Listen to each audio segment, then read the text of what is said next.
And one second. And my name is Sukraj, and we, as Raazia said, are your MCs for tonight. We have amazing performers that have prepared pieces for you guys, so like that's pretty dope because they're amazing performers. So, alright, so we're gonna start off with our first performer, Dana-Kaye, with her piece entitled "A Poet's Duty." Oh, and also, just as a final thing, guys, please do not clap during the performances. Please snap. And after the piece is finished, that's when you can clap. Thanks. Your fingers better be bleeding by the end of the show. Okay, that is. Oh my god. Okay, everybody. Hi, I'm Dana-Kaye. Hi. So, before I start, I want to dedicate this piece to Raazia and all the other 12th graders who are graduating this year from the Poetry Club. Because I did write this for you guys, and I hope you like it. Can one explain a poet's love affair with the spoken word? Describe how a token word can change the rhythm, change the rhyme, change the mood? How for our ravenous souls, these letters are our food, they are our bread and butter.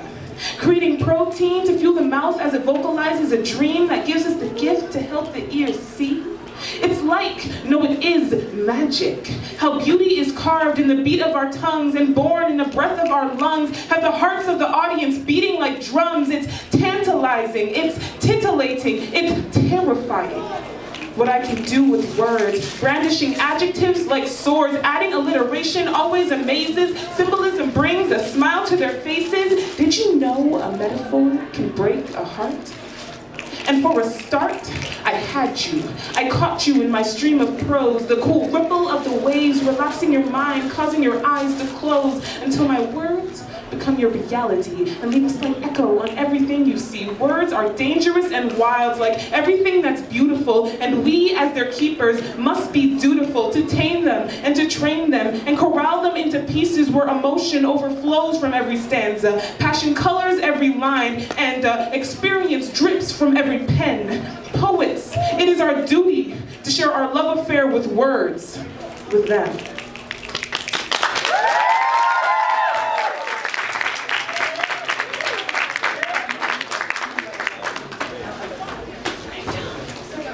So I remember the last poetry slam, I was like always in awe of the performers. Even now, as I like, look at these performers, I'm like, yo, they're using such powerful diction, like imagery. You're gonna have to shut up or I'm gonna have to start. Okay. But speaking of slapping, the next performer is Ranita with her piece entitled "Slaps."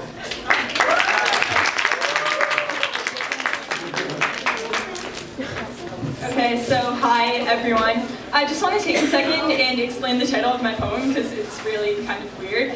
So what you should know first of all is that I wrote this poem for my cousin who's 2 years younger than me, and he lives in England, so we don't see each other too much.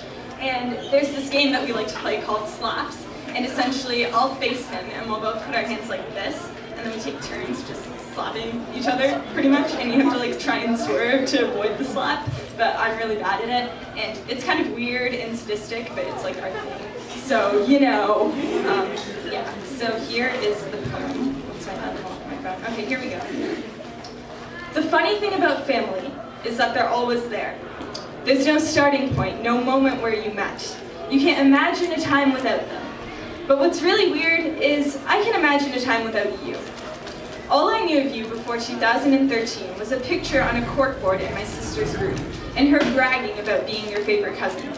Is she still? Because I think the summer of 2013 was our summer. I mean, yeah, she got married and all, but you and I, we were partners in crime. We locked her out of her own car. We played slaps all the time. We watched videos of people dying on roller coasters the night before we went to Wonderland.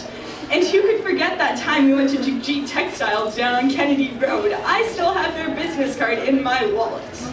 Maybe I don't remember anything about you before, but I remember everything about you now. And I have no intention of forgetting any of it, because you are the little brother I never had. So please think of me as an older sister. I will be your rock if you need me.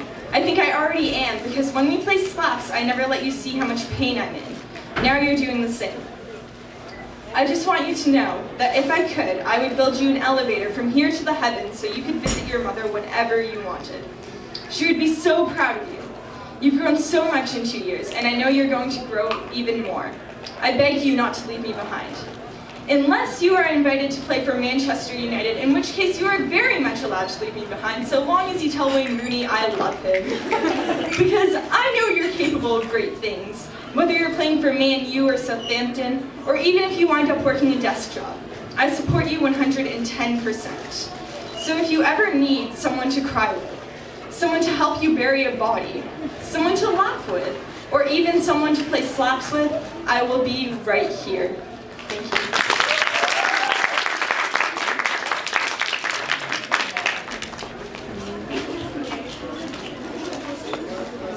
That was amazing. Great job, Ranita.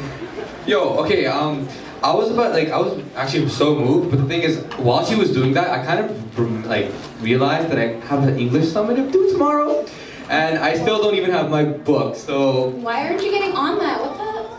Well, because I don't have a book. Okay, well, chapters is like a bus right away, okay? Why don't you just get your lame butt out of here and go get the book?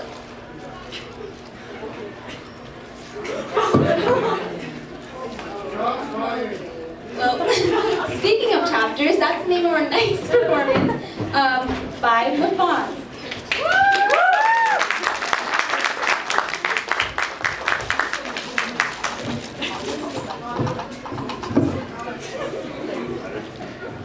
Hey guys, thanks for coming out.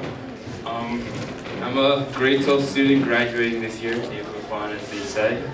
And since I'm graduating this year, it feels like it's just another chapter of my life ending, so I wrote this poem called Chapter and I'll be performing it for you guys.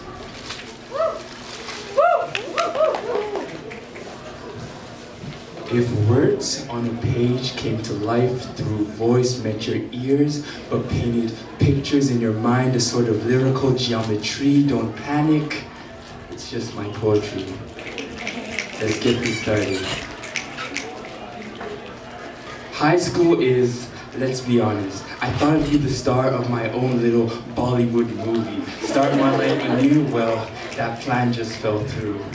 I mean, my first year wasn't even really a first, it was more like a half. Started a Trojan, but ended up a crusader in London of all places, where I had the privilege of representing a whopping 14% of the black population at the school. That chapter stood out. But what I learned is that change isn't insane. If anything, it's mental. To be a figment of the past or your story's climax, the choice is up to you. Start up another chapter. When I came back here, I have expected to be forgotten like that unrequited love your memory just skimmed past. That give anything if it could only just be the last. Have faith in your friends. When I came back, they welcomed me as if I'd never left. A realization so shrill that it left me deaf, that true friendship is like a good story, you never want it to end. And I realized that I really do love my friends. Then, years flew by, grade 12 came, my story written with the ink of my accomplishments. Sometimes I think back and wonder where the ink all went, but when my thoughts hit paper, it just feels heaven sent. I've been avoiding it till now. Let's talk about love. Like the seams of a new book, it'll hold you together, but if you don't take care, it'll be the first thing that tears. Lost memories like pages fly everywhere, and all that's left is despair. Love can be hard, but what I learned is that underlines and italics don't convey to a girl your feelings. It's being bold that holds true meaning. Metaphor and simile are no substitute for brilliancy, and conquering fear takes little steps at a time. You may feel like a caterpillar at the start, but you can be those butterflies in her heart. Love's a chapter of its own. I'll be leaving high school behind me. These days that have passed, I know I'll miss them. I'll miss these days that I spent any which way, gone like imagination, child's play, before adulthood stole it away. Your chapters are precious. Each and every stroke work together to invoke emotion. What makes me makes you. This chapter is almost through. If there's one last thing I'll say to you, so make sure you look back at the pages you've turned, because making the same mistake twice means you just haven't learned one last piece of advice. When the ink is about to fade and you're on the very last letter of the very last page, don't be satisfied with unsatisfied. Don't be satisfied with half empty. Don't be satisfied with I tried. Don't be satisfied with I can't. Keep striving for your happily ever after. If you can't get it now, just start up another chapter.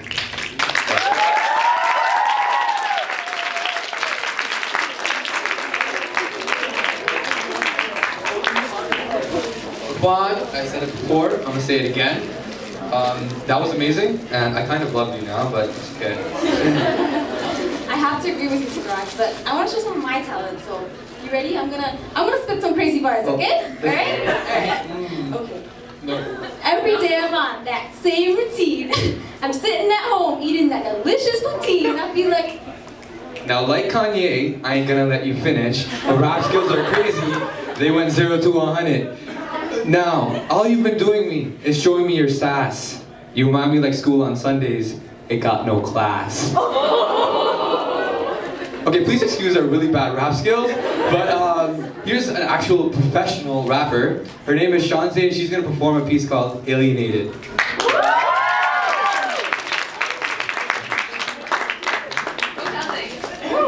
Okay, let me just clarify, I am by no means a professional. I just like rapping for fun. This piece is actually about a turbulent household. It's about divorce. And I just kind of wrote it out of inspiration because a lot of my friends and family have gone through a similar situation. So yeah, it kind of just inspired me to write this.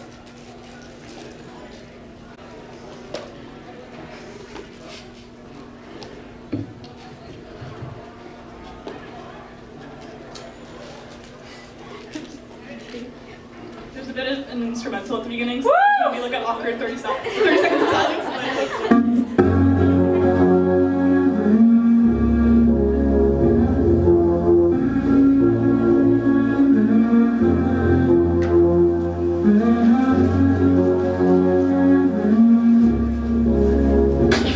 Over 50% of first marriages end in a divorce. Non-stop arguing, not a single ounce of remorse. Unfortunately, a lot of parents neglect their kids. Bickering makes them forget what responsibility is. That's the situation in the story you're about to hear. 12-year-old Matt stuck in the middle of hate and tears. Now, what's a kid of that age expected to do? Comes home directly from school and locks himself up in his room. Runs upstairs completely ignoring his mother. She doesn't care, so they don't even speak to one another. Dreading the increasing minutes until his father comes from a terrible job, arriving to an unhappy home. Matt's parents can't even calmly communicate. He can't recall the last time they went on a date. The starting parts of a separation are always hard. Matt's method of coping is leaving his body scarred. He was utterly blindsided, never saw it coming. His problems always of his mother. And after a while, I'm thinking about it, Matt drew a conclusion. They don't talk to me, so I must be the reason why they do this. In a couple of weeks, the divorce will be finalized. Matt begs and pleads, tears flowing out his eyes, and yet the parents continue to ignore him, unable to face the greatest problem standing right before them. They don't have the dinners he loves anymore. 2 knocks means that his food is left at his door. Matt waits for his parents to leave and grabs the food. He's alienated and has no clue what to do. After about 3 days, he has no will to see food in his sight, vomiting every single thing he eats. Maybe money's the issue, I'll do whatever to help. I could be of some assistance if I starved myself. The first week passed, Matt's mother gets a call from his teacher, explaining to her that something is wrong. His mother asks, what's the problem? Is it with his grades? The teacher retaliates, he hasn't eaten in days. He told me of the divorce you're in the middle of. You're unknowingly forgetting him and showing him love. I'd recommend thinking of him in this rough time. I don't need you telling me how to raise my child. Later, Matt comes home to see both of his parents awaiting for him patiently. His father says, I hear what you've been doing all week. You're not leaving this room until you have some food to eat. Matt refuses, but his dad doesn't have the patience. He picks him up by the collar, shoves a plate in his face, and viciously slaps him across the face a number of times, screaming and hollering. Him and his mother start to cry. Matt's dad snaps out of him and puts him on the ground, crying over him like, son, please forgive me now. I pushes him away and yells, I'm tired of this, it's my fault you argue all the time and I'm sick of it. I stopped eating to hopefully help you both, and mom and dad should be happy living together at home. But I see that I'm the problem, so I promise I'll take care of it, and maybe you two can be together again. An hour passes, Matt's trapped himself in his room. His parents are contemplating over what they should do. We're the problem, we both need to talk to him, make him understand that it's us, that we're not faulting him. Matt, can you come out here? No response. Matt, are you listening to me? No response. It didn't take them long to see that something was up. When they got in his room, they were left in shock. Matt killed himself, put a scarf around his head, tied it to a ceiling fan, jumped, and it snapped his neck. Not a suicide note for them to find here. Only thing left behind was a face full of dry tears. His mother fell to her knees, screaming all that she could. Matt, no, if I could change things, I would. His father cried, we've been caught up in all this other stuff, and now our beautiful son is dead because of both of us. No one wants to see a sad kid in his life, but it's true. This happens in every single day. Lives, houses are filled with hatred when they should be filled with smiles, forcing another innocent life from a child. No, but hopefully the song hits somebody's mind to never neglect family. Hopefully the song hits somebody's mind to never neglect family no matter what problems arise. People ask why this was sad from the beginning, because in reality, stories of this stature lack a happy ending. Thank you.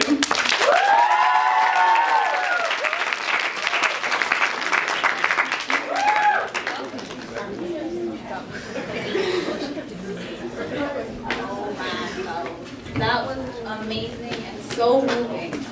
For the first time, I think we can actually agree on something. So, that was actually, when you're about to drop your mixtape, please let me know. I want to please collab, please. Okay. Anyways, so now after Shanzay, we have Nabid. He's performing his title called Beautiful, and he is pretty beautiful, so give him a round of applause.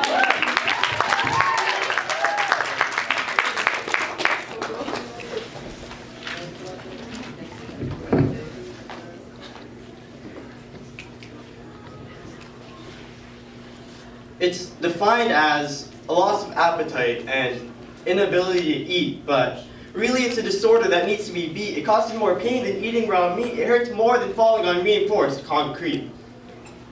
But he didn't know this. He decided to walk down that path. He didn't know what he was doing. He was headed straight for the bloodbath. He thought maybe he wasn't good enough. Thought maybe just lose a bit of weight, it wouldn't affect him too much or bring him ill fate. He just wanted to fit in. He wanted people to like him. He wanted to have some friends. He didn't mean to meet his end. He was told he was bigger than the rest. He never thought for a second that maybe it was just mess, that he thought it would just be a little test, but he felt like he was being judged just by the size of his chest. But he decided to take that path anyways, as every day he'd sit and he'd pray. He'd always hope that he'd just be okay, just not realizing that it was with his state of mind that he would pay. But this, he didn't realize. It started off small, never showed any signs of leading to demise. He never showed any signs of leading to his fall. It began with the little things like skipping meals and eating less, losing appeal and feeling stressed. On and on he went, days crawled by, feeling slower than ever before as he waited and waited as if to die. He'd starve, he'd suffer, he'd do whatever it took to make him fit and make him tougher. Little did he know that he wasn't helping himself at all. He thought he was doing it for self-satisfaction, to allow for interaction, but it was all just to try and fit in because he was convinced that he could not do that the way he was, convinced he didn't belong. Why? Just 'cause. We allow people who look a little different to feel left out, whether it be size, gender, or race. At this rate, society is headed south. Yet, this seems to be what it's all about. What is beauty? Beauty is whatever you make it to be. Whether it comes from looks, abilities, or personality, it's whatever you want to see. And he saw this in himself. He learned what he needed to learn. He stepped up from the bottom shelf and realized this wasn't something he needed to earn. He just had to learn to look at things the way he wanted, see his beauty in everything there is. Even when he's down, others may not see it, but everything still seemed perfect through those eyes of his. Now, he knew with the power that he had, he learned that it goes a long way to practice every day. As when we were kids, we were taught by Arthur to say, What a wonderful kind of day.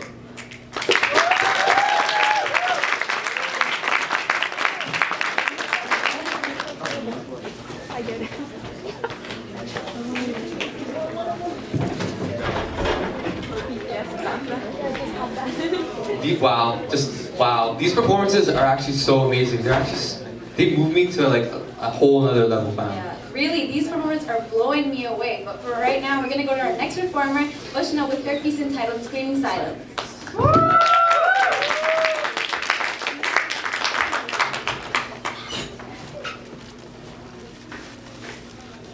Hi guys.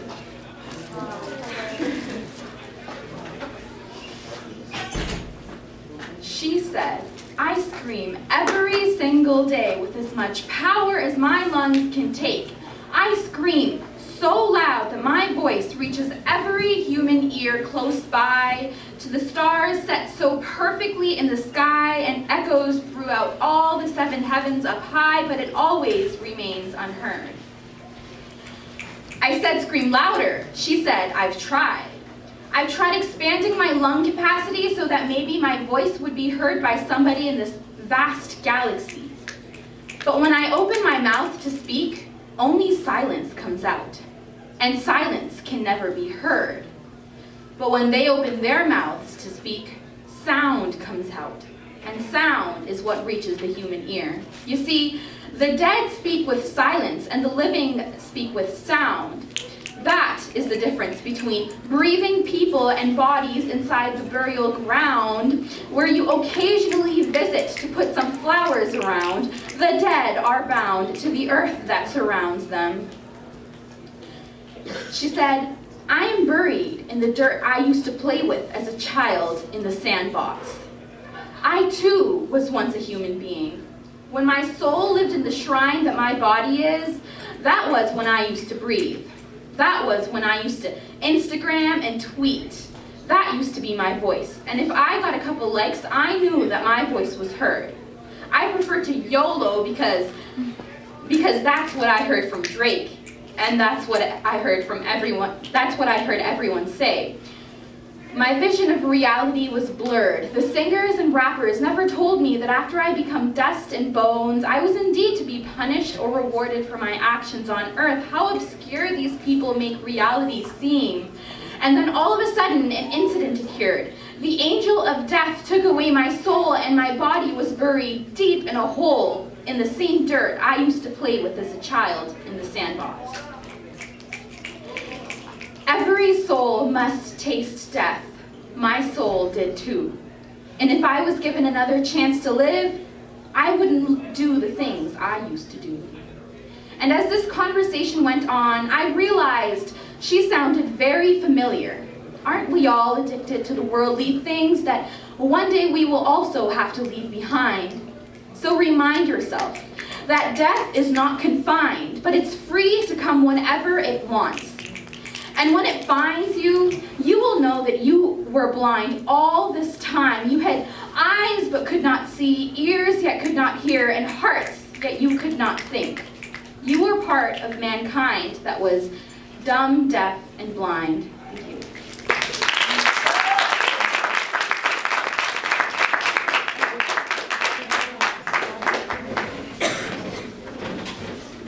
Great job, Ushna. That was amazing. Yes! I agree. But, yo, man, to be honest, I'm actually pretty sad, to be honest. Why? Because, like, next year, I'm going to be in grade 12. That's going to be, like, my final year here. I'm going to miss all these slams, these people, like, Meg Retton, like, walking up with his rugby football, Charlie's hair, like, Josh pulling up his lunchbox to eat food randomly, Harper's voice, like, all these amazing stuff. Like, I'm going to miss. Don't worry. You can always come back. But for now, we don't give it. But for now, let's give it up for Abeera with her piece entitled "Senior Year." Woo!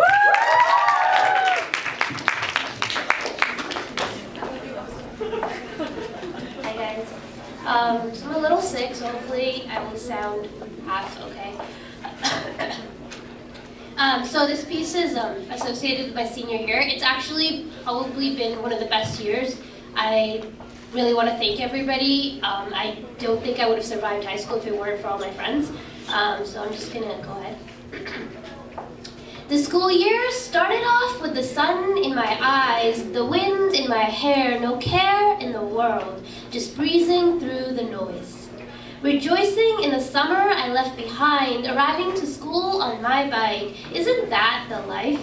But clouds creeped in, colors changed, fall came, and I fell into a daze.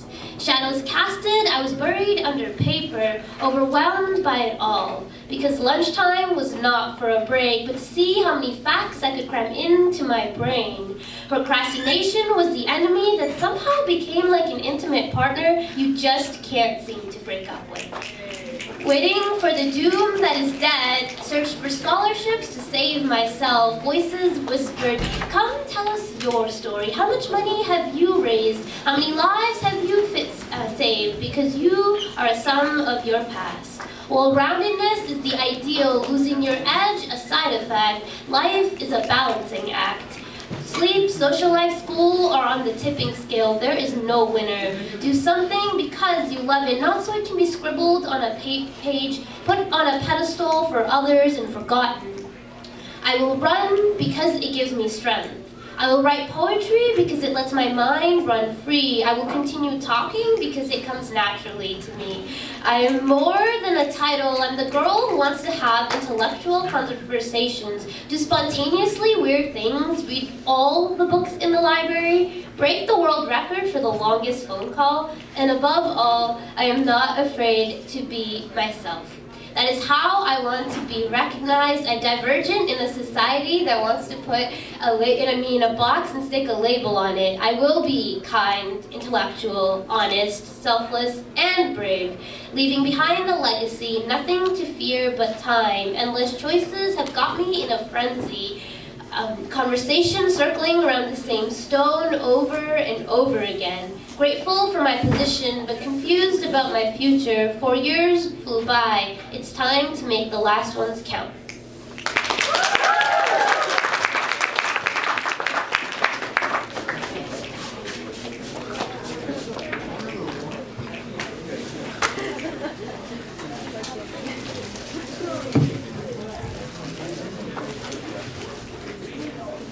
Wow, Abeera. Just wow. Like, you are like the epitome of greatness. I'm just gonna tell you that right now. Like, even in ITGS, like, I just looked at you, I'm like, yo, if I only I was smart as her. So, Raj, do you want me to slap you again? Yo, okay, dude, you do realize if you swing first, there is gonna be a war going down. You mean, like, your definition of war is basically you crying out for one hit, so. Oh. Okay, yeah, before I get dissed more by Asa, here's Ishman with his piece called War.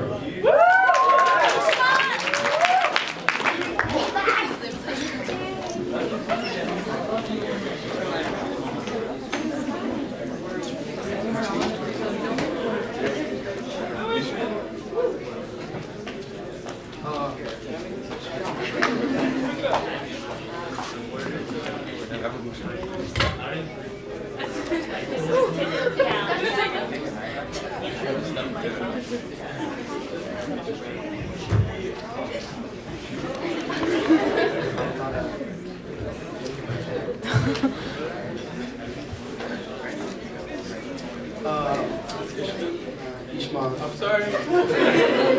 And basically my thing is war. I did this because of all the ISIS stuff and the Chris Kyle case that was happening. So it kind of inspired me to write this. Alright, so fighting wars and keeping peace. The ultimate question was, who will succeed? We send our men to brawl it out, but what is the reason we do it all? Is it for the money and the greed, or for the harmony and the peace? We fight the battles for other countries, we put them under control as our monkeys. Whether it's Baghdad or Ottawa, our forces are always ready to protect and fight for our rights. Hidden and strong, but never seen, prepared for war at the command of the Queen. We've lost great men, like the American sniper.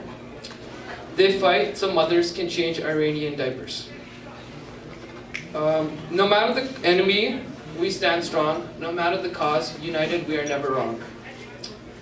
The wars we fight will end in horror. They kill and ransom for the European explorer. Is it the discrimination or the destruction of a nation? We fight for those who aren't like us. The wars will always end in pain, and thus, what is the reason we do it all? Through all of this,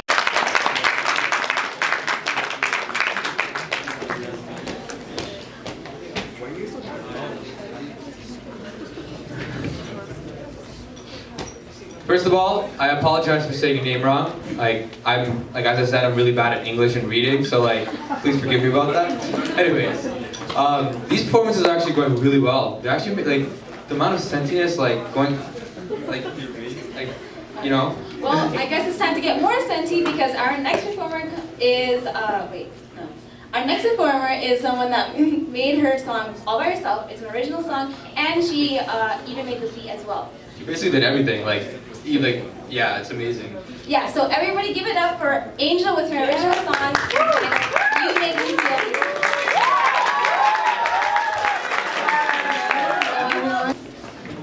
That was so good. Oh my God, Angel, can you please post it on iTunes for me? Thanks. Guys, for this next performance, I'm actually gonna give you guys a quick warning, okay? If you can look to your left, to your right, and to the back, you see that we have a total of 6 fire exits here, right? Now, please use them at your own discretion, because the next performer, the amount of fire that she's about to drop, we have no idea, okay? So we're just gonna warn you right now, okay? Chill, Sagraj. Okay, come on up here, Atiya, before Sagraj does another speech. The speech is entitled The Wishful Thinking.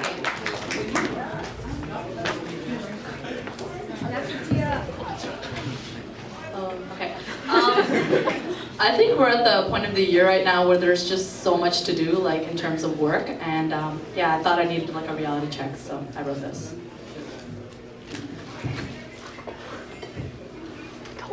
Starlight, star bright, the first star I see tonight. I wish I may, I wish I might, have the wish I wish tonight. Was the first thing I learned in school, so I began to wish. I wish I was skinnier, I wish I was wittier, I wish I was prettier, I wish math stopped after we started the graphs that were linear. I wish my parents knew places other than Niagara Falls for vacation. I wish acne was a figment of my imagination. I wish I had a lot of money. I wish I wanted to do something that could make a lot of money. I wish I knew what I wanted to do. I wish I could pull off leather. I wish this teacher strike will pull through because I need to get my life together. Some days I wish I could be a princess. Some days I wish I could be fearless. Some days I wish I could love like the blind. And some days I wish I could read everybody's mind. Because then I would know for a fact that everybody's got a struggle like mine. Not the struggle where you struggled and overcame it, but the struggle where you struggle every day. And I wish the sun would stop shining, because that's a representation of where expectation lies. And I know that I could be something, but I wish I knew I should be something. And I wish I'd never learned how to wish. Because our parents didn't wish to be flailing in an ocean of you don't understand. 2 in 10 females did not wish to be physically abused by the time they turned 21. Women did not wish to be the thing on the planet that created life, but never be thanked for it. Uniformed men did not wish to see the corpses of their friends. See, wishing has got me hoping and expecting and anticipating and praying, but never performing. Too often, we are scared we will not be able to live at the brightness of the sun, which explains our obsession with the moon, because nobody expects you to succeed in the dark. See, whenever you're punched in the throat with a fistful of life, remember, we are not created because one night 2 people got created. We are not the product of random chances and coincidences. We are not born, we are built. I know I'm half the person I could be. Life is more than the expectations we place on it. It's knowing that the pieces don't always fit. It's knowing that beauty is in the eyes of the beholder, and your mom will always find you beautiful when she holds you. No one can make you smile. You have to do that for yourself. No one can make your wishes come true. You have to do that for yourself, because starlight, star bright. The first star I see tonight. I wish I may, I wish I might, but there are no stars I wish on tonight.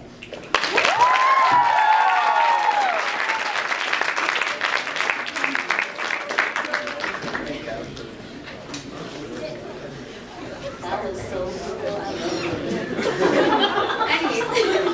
I love to hear that rendition in every language, even French. And just like the French, I'd start a revolution to stop that ASAP. No, sorry. Well, speaking of revolutions, here's Aman with her next piece called Revolution.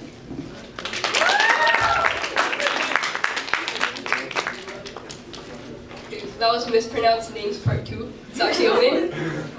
Thanks. I can feel her coming. The world will tremor in her wake. For her arrival, my anxious heart aches. She is my definition of beauty. Her vivid brown eyes are enraged by the sight of the sights where her people continue to fight from dawn until night, and despite their troubles and plight, their fight has become a mere memory. But she will change that. A generation of youth too sedated to realize my people were never meant to be tranquilized.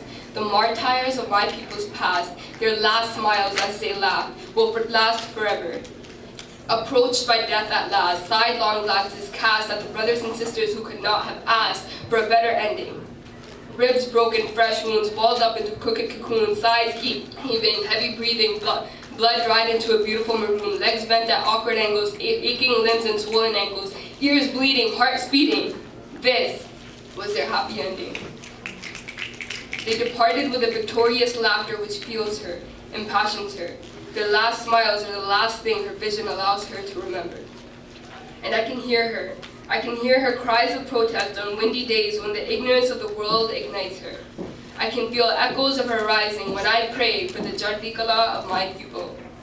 My knuckles are filthy with oppression's dirt and blood. With every layer of fabric I wrap their victories, the history of my people.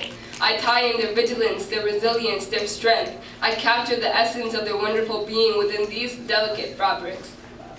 I stand with strong composure, the blessings rest on my shoulders. Know that a firestorm can't even hold her. I tie a lineage of insurgent saint soldiers around my head every morning. I am more than ready for her. Her name is Revolution, and she will liberate my people.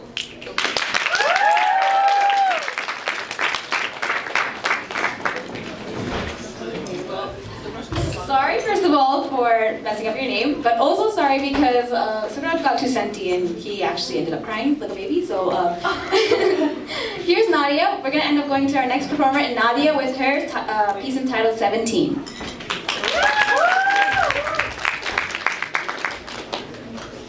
Hello.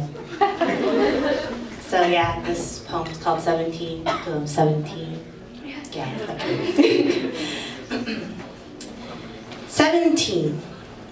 My brothers always told me, don't grow up too fast.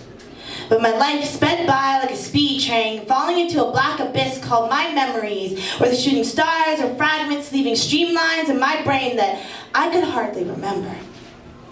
There, the horizon was a limited threshold of possibilities, and my shelter and my best friends were my family. My family began to grow on me at, wow, 17. At 17, I always dreamed I would stop thinking, that my fears of the unknown would disappear into the closets of my bedroom. Those shady ghosts that came in the night would hide away like a long one-sided game of hide and seek that I didn't want to play, that I never won, because I've always been afraid. Nightmares changed to long nights and long thoughts. These nightmares did not crumble like stardust, but flourished like supernovas, manifesting into a grand display of anxiety and panic attacks, unexpected signs of anger and fury spit through words of fear and disgust. It was no longer the ghosts and the sounds that go bump in the night that left streams of sweat down a sad girl's neck. It was the future. Coming in like a thief, robbing me of childhood, robbing me of the wants of adolescence. It was university, sneaking its way in and creating a life of burden and pressure. It was a fear of never being good enough for anyone that resurfaced at 17. But it grown like a blossom. 17 is the year I learned of the true goodness of a lovely God. Was able to trust in the unseen, and truthfully and undoubtedly, it was a year of inspiration and love, and finally, happiness at 17. Nostalgia hit me like lightning, sending shivers up my tangled spine as I remember when happiness was in snow caves and havens, where hot summer nights and fun was in dark, damp green carpet and plastic water cups. Nostalgia is an attack on a withered soul. Illusions causing the heart to start to control. In these 17 years, I've been launched like rockets. Felt euphoria, then a grand piano of low tones, leaving fades of sadness. Felt pain itch my throat and find its way to nibble at my heartstrings. I've learned that vulnerability is something you can only trust a few with. Completely drawing yourself empty is unhealthy. I learned I was a book that not everyone was invited to read. That came with courage, to guard my heart, but occasionally let myself bleed. I've learned that similar doesn't always mean together. The assumption of that is ignorance, but the willing to try to get what's similar together is a true beauty. In my lifespan of 17 years, I've seen dark bruises as battle wounds, and the only means to survive were having nothing and no one caused my soul to be humble and grateful to those who chose to care. I've learned that tragedies could have fulfilling endings, and my life was that example. I've seen what love looks like, a glimpse of it at least. Weighing 6.5 pounds, smiling like the days don't bring sorrow, makes me laugh like my frustrations are nothing more than hallucinations. He lays in my arms, smiling with innocent dimples and whispers words like he's letting me know a secret. He's my nephew, 17, and I am proud to be an aunt.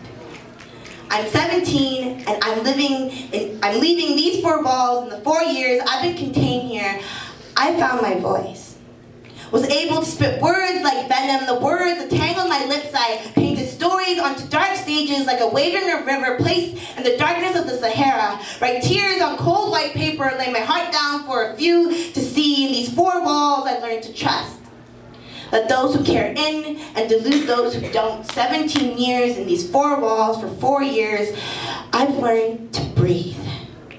Couldn't survive with the friends who were like oxygen to heaving lungs, and when I look back, I'll see days of unforgiving memories and a mural of sacred but truthful promises. My life has been no walk in the park, but my words, the abyss, and the full 4 walls that sheltered me for 4 years helped me grow into a bird. A black crow that has learned to reach the skies rather than exist in the ground below. But my wings have outgrown the very bounds of this life. And I now spread my wings to fly above. 17. Thank you.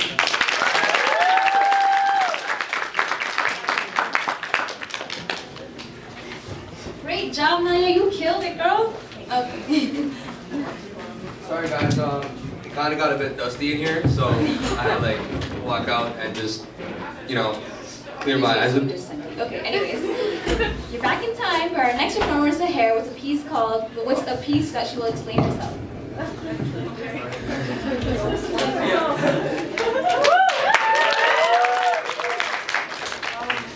So, it's called, what was it called?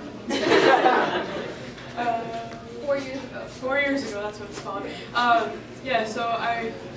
What? Oh, okay, my bad.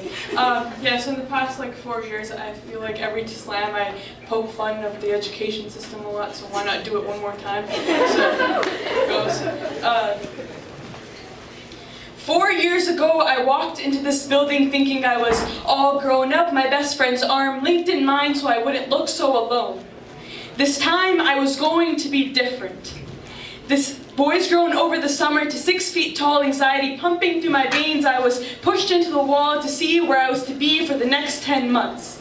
I searched for my name. My last name starts with K, so it must be over a little to this side, but almost in the middle, kind of average, snug, fitting in, unnoticed. I searched for my name, but a name wasn't what I should have been looking for.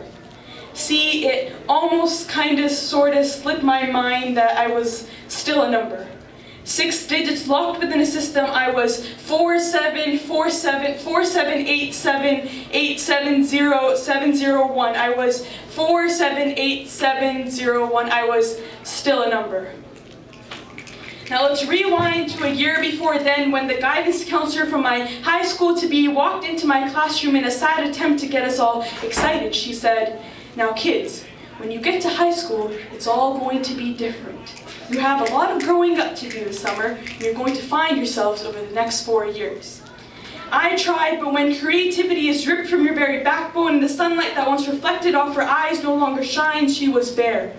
I mean, when the only time she got to color her world was in biology and geography, it takes a mindless toll on her mind 4 years later. She stands in front of you today, exhausted in every metaphorical way possible. Her fingers ache to etch words onto paper that make hearts beat a little faster, but there was just no time. Time. Always the biggest elephant in the room, so much to do, so much to commit to memory. The memory stick that is your brain has no more memory. Overload, overload, overload, explode, she wants to learn. Of her existence and what life means, the historical background of human backs and what her beloved prophet worked so hard for. Don't leave it all in vain. Think, ponder, and question every atom that makes you. Don't let them tell you you're not good enough. See, I've made it out the other end. Countless all-nighters in one hand, all for a piece of paper in the other. But at the end of it all, I have no regrets. Every moment led me to this moment, made me the person I am today. We've all grown and changed and learned of the big bad world outside. Pen in one hand, notebook in the other. It's time we went out and saw it for ourselves. 4 years ago, I walked into this very building. Anxiety pumping through my veins, took a leap of faith, and here I am today. It's entitled Decay.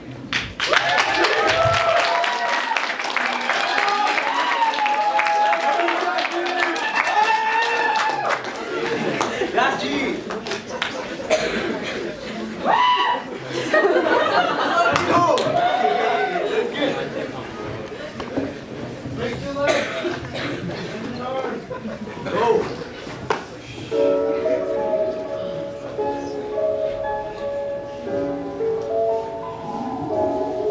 They hate that I don't pay, so I stay lifted. I see constriction, show 'em how to play with what I say and pays to stay gifted.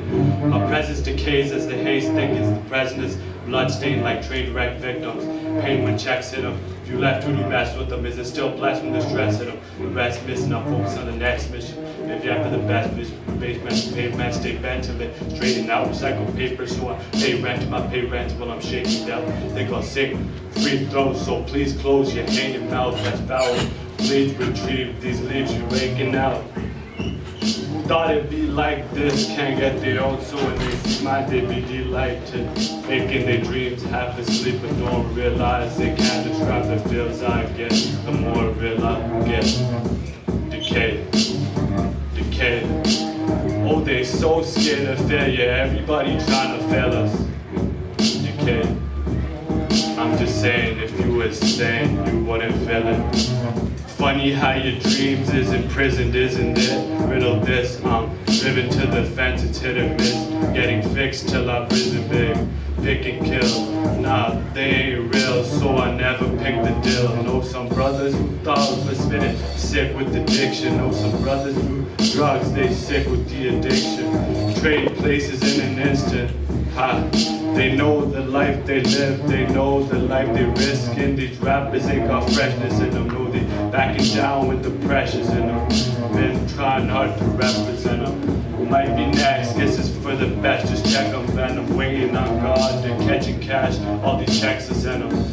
Poetic in the details, they got nooses round their neck. From the retail that resell, rekill. If you don't sell, he fail. And you don't sleep, well, your risk ain't big enough. Your wrist ain't big enough. Your ship, you missed, you slipped, ain't getting up. Decay. Oh, they so scared of failure. Everybody trying to fail us. Decay. Creator save me from this alienation. We just stuck surfing craters in this alienation. I still spit pretty sick, so I'm fairly impatient. Couldn't change the past, you could barely erase it, could barely face it. So save me the hatred, just a bunch of sour grapes, so spare me the raisin. Rocking ideologies that's not popular, stopping on your diaries till they stop dropping her. Cause check this, my saliva too hot, swear I burst into flames every time I try to talk.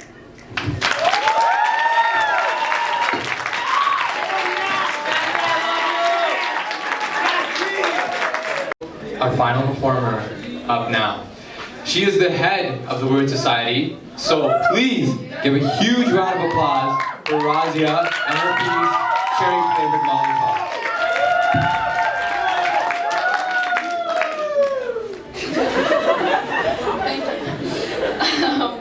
Okay, so chances are this might go overtime, but stick around, because we have something planned afterwards as well, so if you don't mind being a little bit late to class, then I would appreciate it. Okay, so this piece is called Cherry Flavored Lollipops, and you'll find out why. Okay. So So, while everyone else was done their poem by about last Monday, after my constant badgering and reminders to them all of Sunday, my own poem was started last night at 12 o'clock after grudgingly pulling myself off of the laptop. I wanted this to be perfect, and so I put it off. It's supposed to be a poem about high school and how I'm almost done, but there's just too much to say. I guess I'll start with this. 9th grade. It all started with a lunchtime argument. My friends and I were having a heated debate about something stupid and irrelevant, but we thought we were so cool and intelligent when some guy walks up to our table, stands there with a lollipop in his mouth and a blank expression. He interrupts our deeply intellectual conversation and asks if we've checked out the club fair. And when we say no, this weird guy in grade 12 proceeds into making me take one of the best decisions I have ever made: joining the poetry club. We met in the cafeteria for practices, breaking school regulations, laughed until we were blue, and wrote beautiful creations. It wasn't soon until I could see that Wednesdays were the best days of the week. And I remember standing here, right here, okay, well maybe a little further back, but here, awkward 9th grader, hands shaking, palms sweating in front of slam crowds that were big enough to reach fire hazards back then, back when we artists were considered the cool kids of the school. And I remember running through the parking lot, adrenaline pumping from the childlike exhilaration after being on stage, ribcage open for the very first time. It was a dream to speak in rhymes with a spotlight on me and snaps whizzing past. I remember when that weird 12th grader with a lollipop in his mouth taught me how to speak. Taught me how to open my mouth and let the words just bleed, and now I stand here, 3 years later, remembering the value of writing and anticipating this slam a month in advance, using a notebook instead of phone to make words dance. Now I am that weird 12th grader with a lollipop in her mouth, writing poems about finishing high school and finding a new route. And what I've come to realize is that the biggest part of high school was not the friends or the opportunities, although they're close seconds, but it was learning how to speak that was the most important lesson. Until that lollipop 12th grader introduced himself, I used to place my own worth on the height of other people's shelves, but this stage, this poetry has taught me that freedom is not valid if it's defined by others, that high school is a place to find yourself if you let yourself see the wonders, that there's no such thing as consistency, and in order to progress, change is key. Thank you, Drew. That lollipop in your mouth must have tasted really good, because I stand here with a confidence produced by what a cherry flavor would. Poetry Club became Word Society, and I'm proud of what we've done. I can graduate knowing that this stage we have won. It's taught kids how to lead. It's told 9th graders how to succeed, and I promise that this stage will never not be home to the fire of rib cages bared open, showing that you are whole, even if everyone else thinks you're broken. This stage will always be home to those who plan to change the world with rivers of ink and mines of gold. I'm 18. And it's time for me to leave this stage, but it'll always be my home.